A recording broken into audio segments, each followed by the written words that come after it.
Yes, hello to you all once again. Welcome back to your number one and hopefully your favourite classic dirt bike TV station here on YouTube, where we continue to check out more of those old school vintage dirt bikes from way back in the day. Now, the 2023 Telford Classic Dirt Bike Show is only just a week away now, so we've just time to post another quick video clip here on my channel before we set out to that two-day event at Telford. So right now we're going to go straight into that video and take a look at this very nice 1987 CR250 Honda Evolution bike. Okay, so our next featured bike is another one of the nice classics that I spotted at the 2022 Telford Classic Dirt Bike Show, and this 1987 Honda CR250 Evolution bike was just one of the nice machines that was sitting on the P.D.E engineering stand over the course of the 2 days of that show. But just in case you don't know, P.D.E or Phil Denton Engineering specialise in providing parts and services for all manner of Japanese Evolution or twin shock race bikes, but they also do full bike restorations and can even take your old twin shocker or Evo bike and get it race prepped for the track if you don't possess the necessary skills or know-how about how to set them up. But in our particular case here with this bike, this 87 250 was actually a bike that was handed over to the P.D.E guys from a customer who just wanted them to do a bit of a freshen up on the bike prior to it being put on the track for the forthcoming 2022 racing season. But when you take a look at the finished condition of this bike, it certainly looks more like it's undergone a full restoration instead of just been given a minor makeover. Although Steve Denton from P.D.E Engineering did tell me on the day of the show that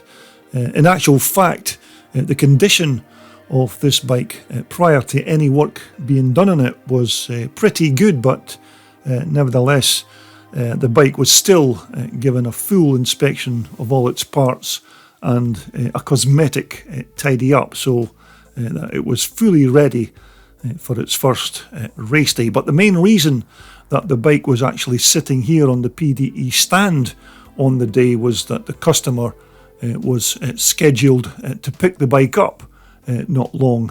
after these pictures were taken. But I must say, judging by how this bike looks now, I'm pretty sure that the owner would have been well pleased of how their old Evo bike now looks, because it certainly does look like it's had much more than just a light freshen up. But I'm sure you don't need me to tell you just how good these Evo 250s are, and without doubt these 87s are certainly up there with some of the best two-stroke dirt bikes that Honda ever made. But they certainly had a very good strong steel chassis with the stonking 250 two-stroke reed valve motor, which was said to pump out around the 38 horsepower mark, which wasn't too shabby for a mid-1980s Evolution motocrosser. But the motor was certainly equipped with this reed valve block intake that was fed its fuel through a 38mm flat slide key-in carburetor, and of course these 250s also had Honda's HPP power valve or Honda Power Port to give it its full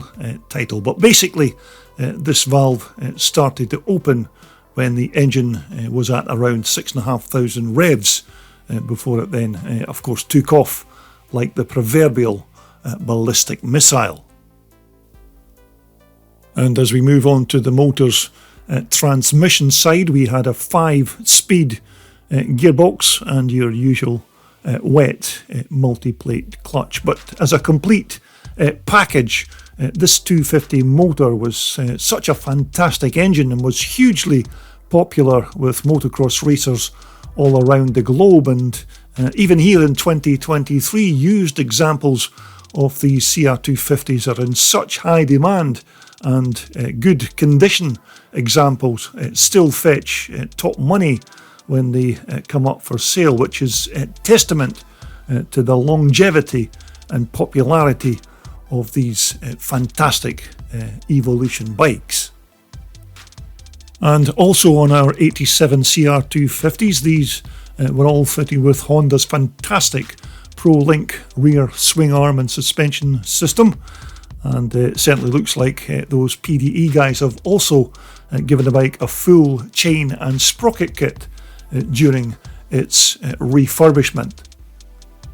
Now, once more, the bike's wheels aren't the stock originals from 1987, as those have been replaced by a set of these gold anodized SM Pro Platinum wheels that have once again been relaced onto the bike's original 1987 hubs. Now, at the bike's rear end, we had a single monoshock unit with a remote piggyback style gas and oil reservoir that did allow some scope for adjustment to the rebound and damping, but even in its stock trim, this was still a very good suspension system that did give the rider about 12 inches of travel to play with at this rear end.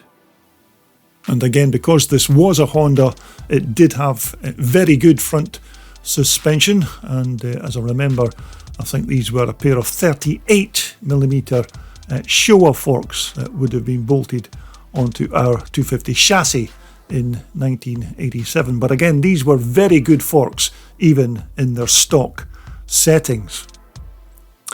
Now, the stoppers here at the front were also quite good with this twin pot caliper setup, and usually it would have been a couple of metal sintered brake pads that would have been given the job of retarding this front brake disc. But for a stock factory item, these brakes on our Evo Honda were as good as any of the other motocross competition of its day. Although when it came to the Evolution bike's exhaust systems, these pipes did suffer significant damage to their exhaust systems while they were racing, and very few of the original pipes lasted long, purely because of their constant damage and repair. So it's quite common to see upgraded or replacement pipes fitted onto these Evo machines during their lifetime, and our featured bike here is certainly no different in that respect, with this quite nice quality replacement part from Pro Circuit race pipes. Although in comparison, this original Honda alloy tailpipe here at the rear was never subjected to the same level of abuse as the front pipe, mainly because these were all tucked up neatly out of harm's way, so this part of the bike survived basically unscathed. But our 87 CR250 has certainly been given the full race preparation treatment by P.D.E, and as I said, these guys specialise in the preparation and restoration of these Evolution Hondas, and once again, P.D.E are another good contact to keep in your phone or your computer if you're ever needing any parts or services for your old twin shock or Evolution Honda. But as I said, even although this bike was simply handed over to P.D.E for a pre-season freshen up, it certainly looks to me like the guys have taken the bike just that one step further and almost given it a full-blown restoration, which just about takes the bike back to its original 1987 factory settings. Okay, it's not maybe 100% correct because of its replacement wheels and maybe different exhaust system, but Having said that, very few of these older Evolution Hondas now still have all of their original factory fittings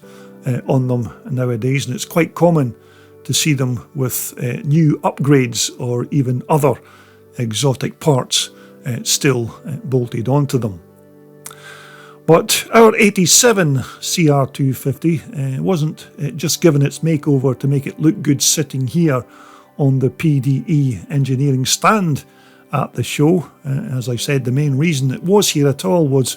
because it was awaiting collection by the bike's owner, and I'm pretty sure that he or even she wouldn't have been disappointed when they'd seen what had been done to their old Evolution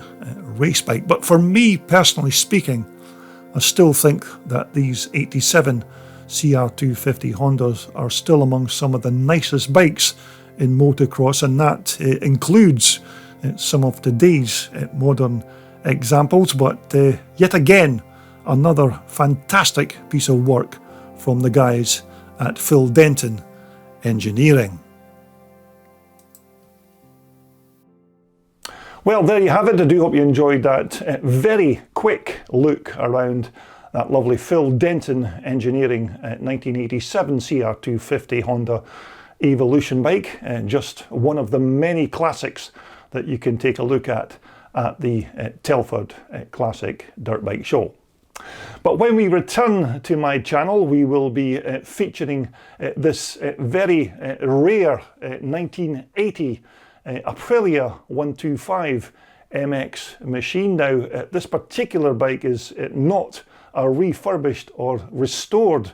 bike from that period, because this is a brand new and unused bike from that 1980. So we'll be taking a look at this extremely rare machine when we return to Classic Dirt Bike TV. But until then, of course, everybody continue to be safe and well out there while you're riding those old vintage dirt bikes, and I hope to see you back here again very soon so we can talk about more of this old school type of vintage iron right here on your #1 and favourite Classic Dirt Bike TV channel.